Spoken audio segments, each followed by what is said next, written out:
And welcome back to Age of Empires 2 Definitive Edition History Lessons. Today we're continuing with hand weapons. So let's get started. Okay. Foot soldiers armed with hand weapons were the third principal component of medieval armies, along with cav and missile troops. Melee infantry fought hand in hand and were important both in pitched battles and during sieges. Infantry consisted of peasants, common soldiers, and dismounted knights. Hand weapons. The Franks of the Dark Ages fought with a throwing axe called the Francisca, from which their tribe took its name. Their neighbors, the Saxons, fought with a large one-sided knife called a scramasax, from which they took their name. With the development of heavy cavalrymen came the heavy sword, which was used in hand-to-hand fighting on foot as well. Variants of the sword included a two-handed version that required a lot of space to wield.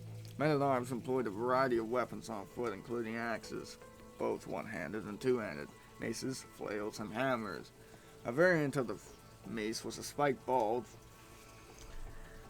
fastened to a shaft by a chain. As armor improved to reduce the effect of sword blows, crushing and puncturing weapons became more favored. Polearms.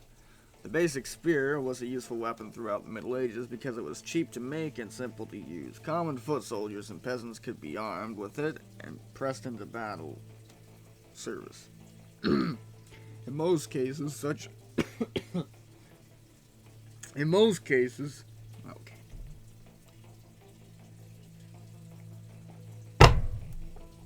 In most cases, such an expedient was of little use.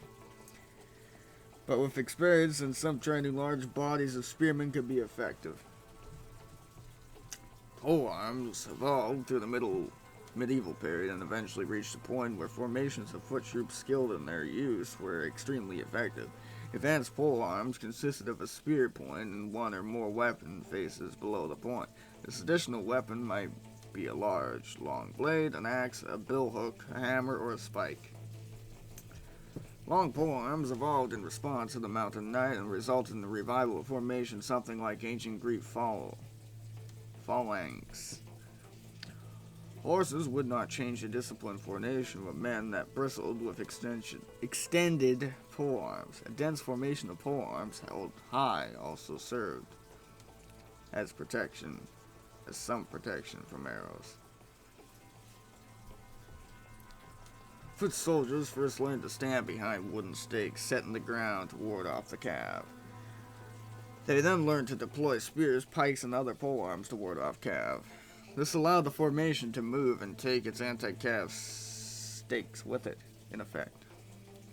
In the melee, the various attachments at the end of the pole were used to pull horsemen off their mounts, push them off, or cause wounds to the rider or horse. Although armored men were not helpless when prone to the ground, as some had thought they were at a disadvantage, at least temporarily, to men wearing little or no armor before they could rise.